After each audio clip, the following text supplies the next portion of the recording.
డ్రాట్స్‌మ్యాన్ civil ట్రేడ్‌కు సంబంధించి Bharat skills question బ్యాంకులోని 3వ సెమిస్టర్ నుంచి మాడ్యూల్ 4 ప్రీ ఫ్యాబ్రికేటెడ్ స్ట్రక్చర్స్ అనేటువంటి టాపిక్ నుంచి ప్రశ్నలు చూడబోతున్నాం. ఇక్కడ ప్రీ ఫ్యాబ్రికేటెడ్ అని ఇవ్వటం జరిగింది టాపిక్లో. ప్రీ ఫ్యాబ్రికేటెడ్ అని ఏ స్ట్రక్చర్స్ని అంటాము అని అంటే, ఏదైనా కానీ ఒక టవర్ లేదా ఒక బ్రిడ్జ్ కట్టేటప్పుడు అక్కడ అవసరమైనటువంటి భాగాలు ఏవైతే ఉన్నాయో వాటన్నిటినీ కూడా కిందనే, అంటే ఒక ఫ్యాబ్రికేటెడ్ యార్డ్ అని చెప్పి ఉంటుంది.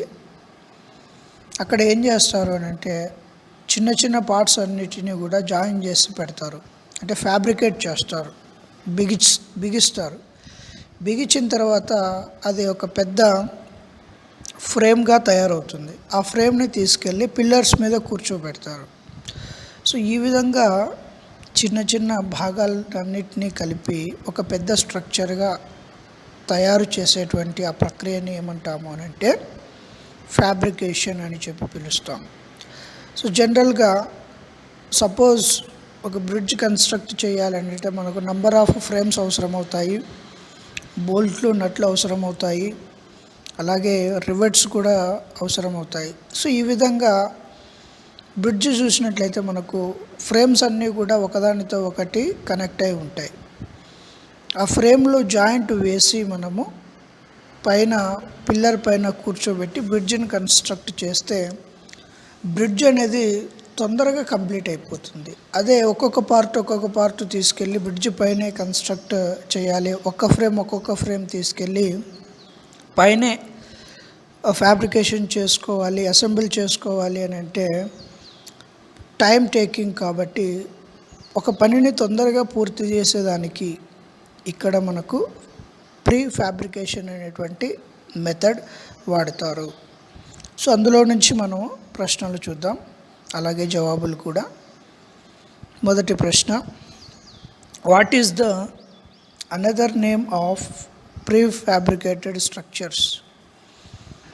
ప్రీ ఫ్యాబ్రికేటెడ్ స్ట్రక్చర్స్కు కలిగి ఉన్నటువంటి ఇంకొక పేరు ఏమి? Option A pre developed structures, option B modular structures, option C high structures, option D site fixing structures. ఇక్కడ చూసినట్లయితే మనము ప్రీ ఫ్యాబ్రికేటెడ్ స్ట్రక్చర్స్ గల ఇంకొక పేరు ఏమిటి అని అంటే మాడ్యులర్ స్ట్రక్చర్స్ అని కూడా పిలుస్తాం. Option B correct answer. Next, what is the name of the prefabricating method? కింద ఇచ్చినటువంటి మెథడ్లలో, కింద ఇచ్చినటువంటి పద్ధతులలో ఏ పద్ధతి ప్రీ ఫ్యాబ్రికేటింగ్ మెథడ్కు సంబంధించినది అని చెప్పి ప్రశ్న వేశారు. Option A flow method, option B fixed method, option C stand method, option D hand method అని చెప్పి ఇవ్వటం జరిగింది. సో ఇచ్చినటువంటి ఆప్షన్స్లో మనకు ప్రీ ఫ్యాబ్రికేటింగ్ మెథడ్ ఏది అని అంటే ఆప్షన్ సిలోని stand method, option C. Next, which prefabricated method the units of moved to various section of process? ఇక్కడ ఏమడుగుతున్నాడు అని అంటే, కింద ఇచ్చినటువంటి పద్ధతులలో,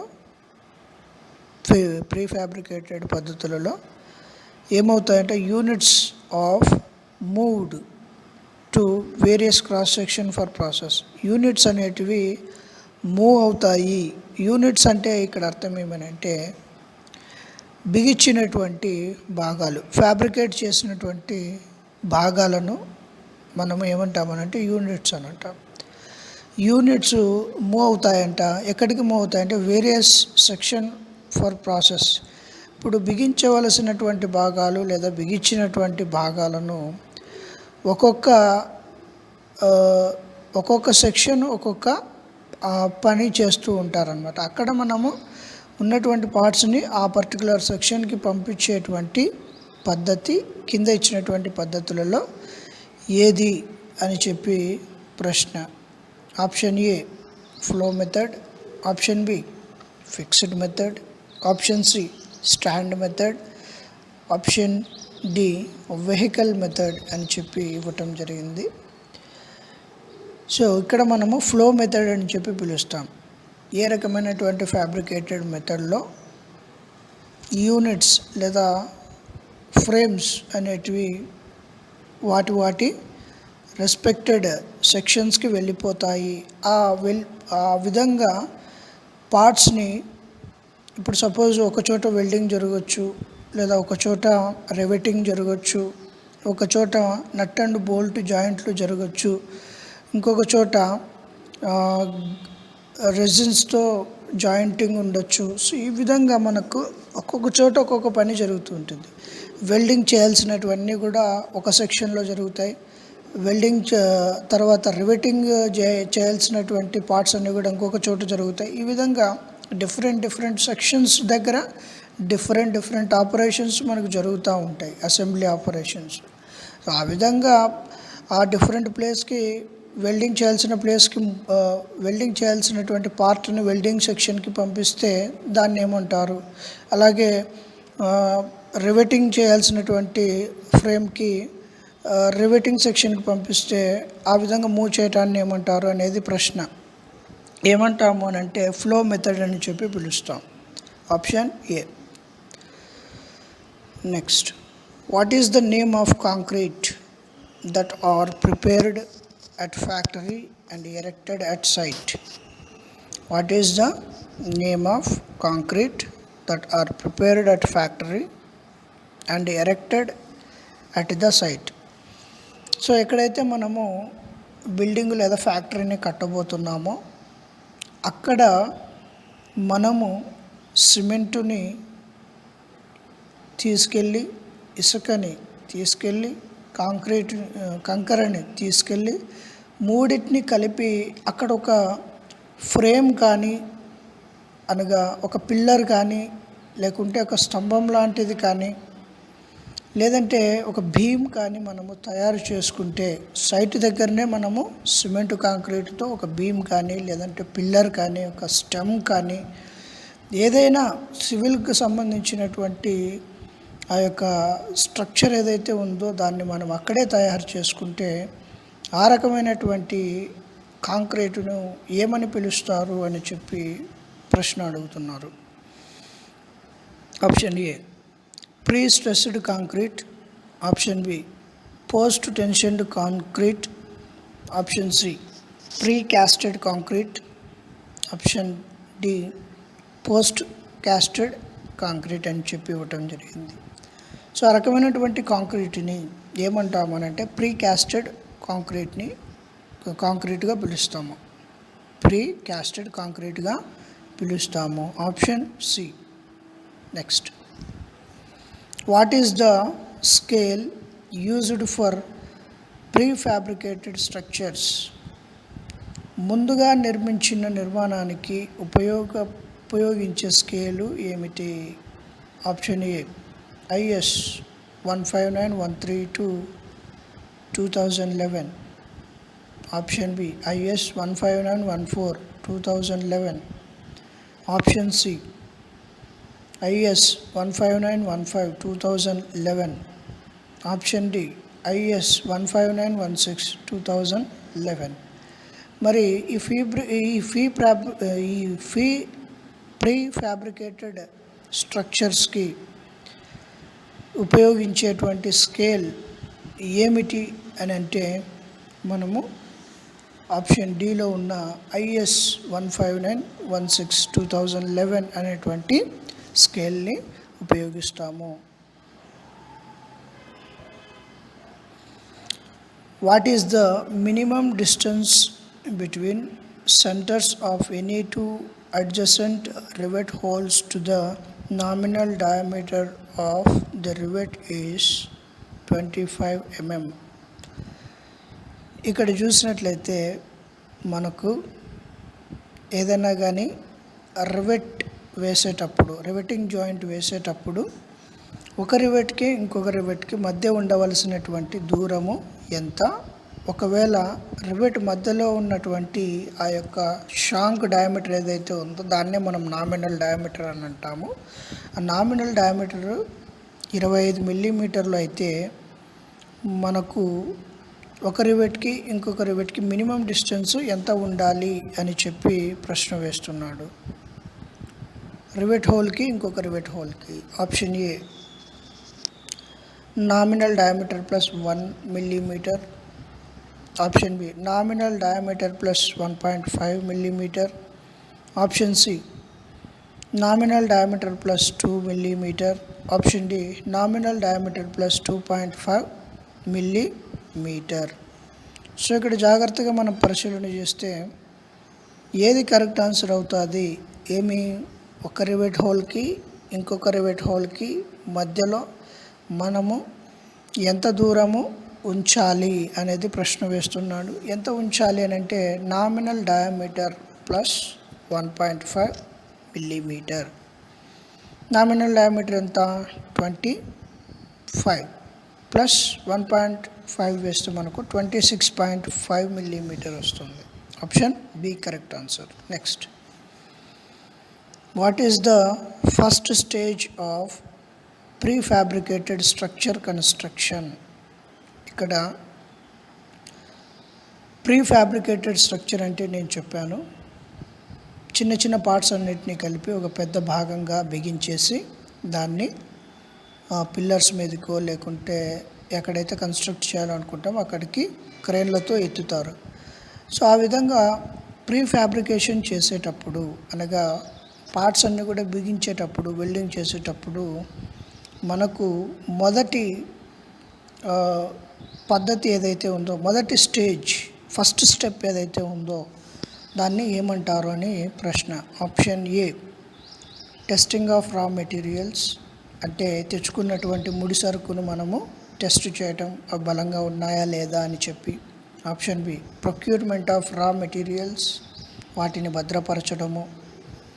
అలాగే ప్రొక్యూర్మెంట్ ఇన్ ద సెన్స్ వాటిని పొందుకోవడం.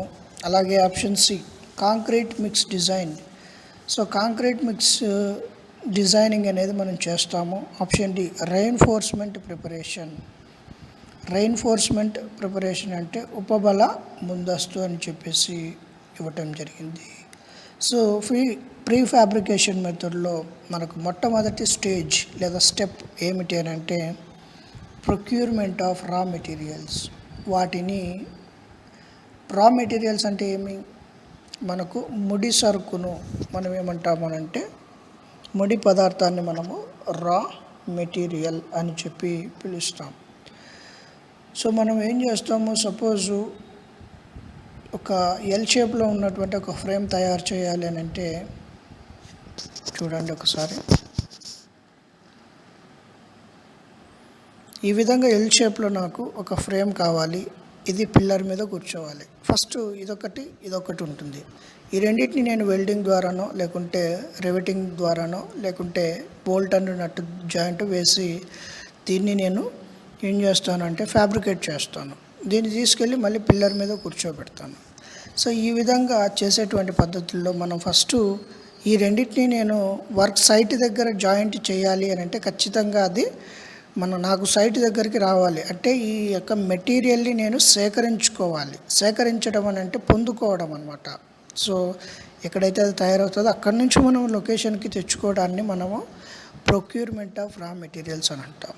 సో ఆ విధంగా ఆప్షన్ బిలోని ప్రొక్యూర్మెంట్ ఆఫ్ రా మెటీరియల్స్ అనేటువంటి పద్ధతి ప్రీ ఫ్యాబ్రికేషన్ స్టెప్స్లో మొదటి స్టెప్ అన్నమాట. Option B. Which part of the prefabricated building structure aim to be constructed at site? కింద ఇచ్చినటువంటి స్ట్రక్చర్స్లో ఏ స్ట్రక్చరు సైట్ దగ్గరనే కన్స్ట్రక్ట్ చేస్తారు అని చెప్పి ప్రశ్న వేస్తున్నాడు. Option A roof slab, option B foundation, option C main beams, option D fillers అని చెప్పి ఇవ్వటం జరిగింది. సో ఇక్కడ సైట్ దగ్గర మనం చేసేటువంటి ఒక ఫ్యాబ్రికేషన్ మెథడ్ని మనము ఫౌండేషన్ అని చెప్పి పిలుస్తాం. Option B. నెక్స్ట్ చూద్దాం. Which system facilitates assembling of minor elements in conventional construction?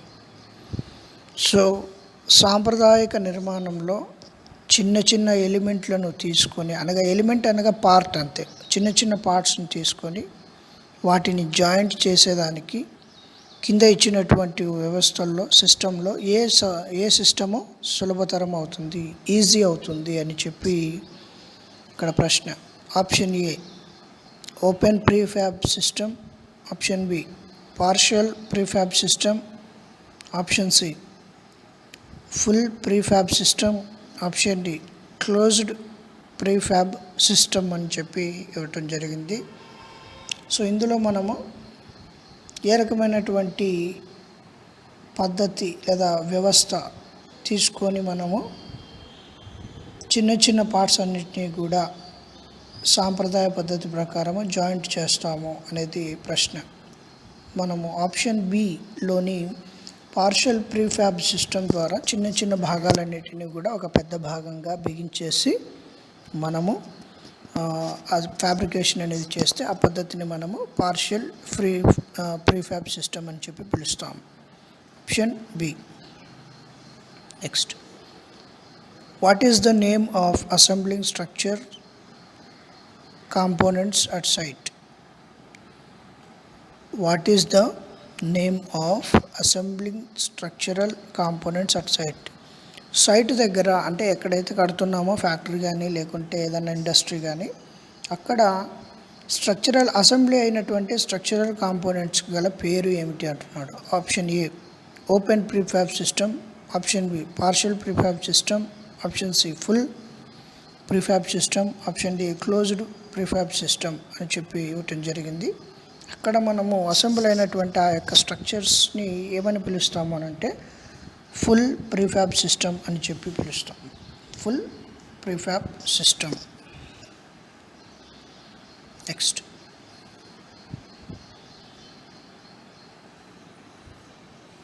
Which is the production of housing components using factory mechanization? Factory యాంత్రీకరణను ఉపయోగించి చిన్న చిన్న పార్ట్స్ అన్నిటినీ కూడా మనము బిగించేదానికి ఉపయోగించేటువంటి పద్ధతి పేరు ఏమిటి? Option A prefabrication, option B fabrication, option C construction, option D production అని చెప్పి ఇవ్వటం జరిగింది. సో మనం ఏమంటాము అని అంటే ఆ యొక్క చిన్న చిన్న పార్ట్స్ అన్నిటిని కూడా ఫ్యాక్టరీలో ఉన్నటువంటి యంత్రాలను ఉపయోగించుకొని ఒకదానితో ఒకటి అసెంబుల్ చేసుకుంటా పోతే దాన్ని మనము ప్రీ ఫ్యాబ్రికేషన్ అని చెప్పి పిలుస్తాం. Option A is the correct answer. Next, which system is used with double T slabs for precast beams and walls? Beams కోసము గోడల కోసము డబుల్ టీ స్లాబ్స్ అనేటివి మనము తయారు చేస్తే దాన్ని ఏమంటారు? Option A load bearing, option B non load bearing, option C framed structures, option D foundation. So ఆ విధంగా డబుల్ టీ ట్యాప్స్ కలిగినటువంటి వాల్స్ని అలాగే బీమ్స్ని మనము ఏమని పిలుస్తాము అనేది ప్రశ్న. ఏమంటాము అని అంటే లోడ్ బేరింగ్ అని చెప్పి పిలుస్తాం. నెక్స్ట్,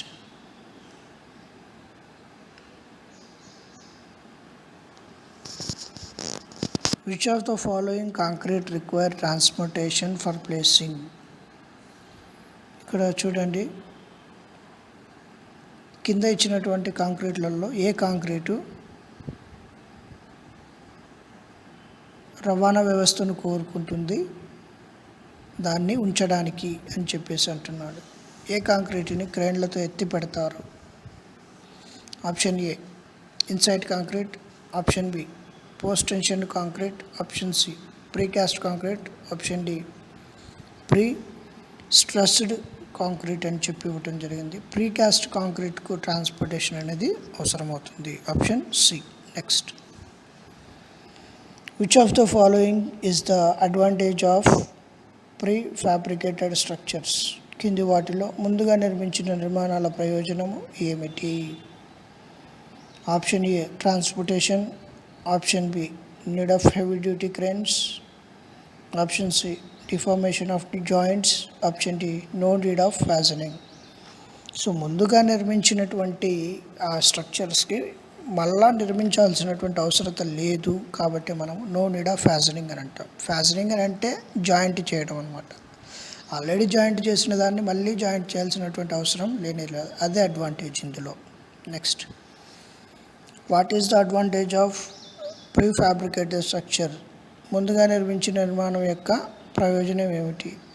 సేమ్ క్వశ్చన్ అడిగారు. ఇంకొక అడ్వాంటేజ్ ఏమేనంటే option A transportation, option B no need of heavy duty cranes, option C foam joints, option D mass production. So mass production అనేది మనకు కరెక్ట్ ఆన్సర్ అవుతుంది దీనిలో ఉన్నటువంటి అడ్వాంటేజ్. ఎందుకనంటే మనం ముందుగానే పార్ట్లన్నీ బిగించుకుంటే ఆ పార్ట్లన్నీ మనము బ్రిడ్జ్ కట్టేటప్పుడు లేదంటే టవర్ కట్టేటప్పుడు మనం ఈజీగా పేర్చుకుంటూ బిగించుకుంటూ వెళ్ళొచ్చు. సో మాస్ ప్రొడక్షన్ అంటే ఎక్కువ పని అనేది జరగడము అని చెప్పేసి అర్థము. పని అనేది తొందరగా జరుగుతుంది, తక్కువ టైంలో ఎక్కువ పని జరుగుతుంది అనేది ప్రశ్న. ఇక్కడ ఆన్సర్ మనకు option D. Next, which section provide one monotonic action between fabricated units? So ఇక్కడ మనకు విచ్ సెక్షన్ ప్రొవైడ్, ఏ సెక్షన్ అంటే మనం చెప్పాం కదా ఇందాక, వెల్డింగ్కి ఒక సెక్షన్ ఉంటుంది, కాంపోజిట్కి ఒక సెక్షన్ ఉంటుంది, అలాగే రివెటింగ్కి ఒక సెక్షన్, ఈ విధంగా డిఫరెంట్ సెక్షన్స్ ఉంటాయి. కింద ఇచ్చినటువంటి సెక్షన్స్లో which section provide one monolithic action between fabricated units? Fabricated units మధ్య ఒక మోనోటిక్ యాక్షన్ అనేది కామన్గా ఉంటుంది కదా. సో ఒక యాక్షన్ అనేది కామన్గా ఉంటుంది కదా, అది ఏమిటి అని చెప్పేసి అంటున్నాడు. Option A composite, option B steel, option C tensile, option D compression అని చెప్పి ఇవ్వటం జరిగింది. సో ఏది కామన్గా ఉంటుంది అన్నిటికీ అని అంటే కనుక కాంపోజిట్ అనేది మోనోటిక్ యాక్షన్గా ఉంటున్నది. Next, what is the procedure to attain complete action between stem and flange? కాండము మరియు అంచు మధ్య పూర్తి చర్యను సాధించే విధానం పేరు ఏమిటి? Option A laced together, option D tied together, option C keyed together, option D cutted together. So ఇక్కడ మనకు చూడండి, కాండం అని అంటే ఒక పిల్లర్ అనుకుందాం, స్టెమ్, మరియు ఫ్లేంజ్ అంటే మనకు ఒక ఫుటేజ్ కావచ్చు. సో ఆ రెండింటి మధ్య మనము ఏదైతే పద్ధతిని ఉపయోగిస్తున్నామో, ప్రొసీజర్ని ఉపయోగిస్తున్నామో ఆ ప్రొసీజర్ పేరు ఏమిటి అని చెప్పి ప్రశ్న. సో ఏమంటామో ఆ పద్ధతిని అని అంటే ఆప్షన్ సిలోని కీడ్ టుగెదర్ అనేటువంటి పద్ధతిని చేస్తాము. అలాగే ఒక స్టెమ్ పిల్లర్ని అలాగే ఫ్లేంజ్ని రెండింటిని కలిపేటువంటి పద్ధతిని మనం ఏమని పిలుస్తామని అంటే కీడ్ టుగెదర్ అనేటువంటి పేరుతో పిలుస్తాం. Option C. Next, what is the advantage of what is the disadvantage of prefabricated structures? So ముందుగా నిర్మించిన నిర్మాణంలో ప్రతికూలత ఏమిటి? లాభము లేకుండా ఉన్నదాన్ని, ఉపయోగం లేకుండా ఉన్నదాన్ని లేదా లోపాన్ని మనము డిసడ్వాంటేజ్ అని అంటాము. ప్రీఫ్యాబ్రికేటెడ్ స్ట్రక్చర్స్లో లోపము ఏమిటి అనేది ప్రశ్న. ఆప్షన్ ఏ షార్టర్ కన్స్ట్రక్షన్ టైం అంటే అది అడ్వాంటేజ్. జనరల్గా తక్కువ టైంలో ఎక్కువ నిర్మాణం జరిగితే మనం దాన్ని అడ్వాంటేజ్ కింద తీసుకుంటాం. ఆప్షన్ బి ఫైనాన్షియల్ సేవింగ్స్, డబ్బులు పొదుపు చేసుకోవచ్చు అని అంటున్నాడు. అలాగే option C reduced site disruption, site దగ్గర అంతరాయం అనేది తగ్గుతుంది. Option D transportation, so disadvantage ఏమి మనకు ఈ ప్రీ ఫ్యాబ్రికేషన్లో అంటే ట్రాన్స్పోర్టేషన్ అనేది డిసడ్వాంటేజ్, ఆప్షన్ డి. సో ఇక్కడ మనకు ఈ ప్రీ ఫ్యాబ్రికేటెడ్ స్ట్రక్చర్కి సంబంధించి క్వశ్చన్స్ అన్నీ కంప్లీట్ అయిపోయాయి. Thank you.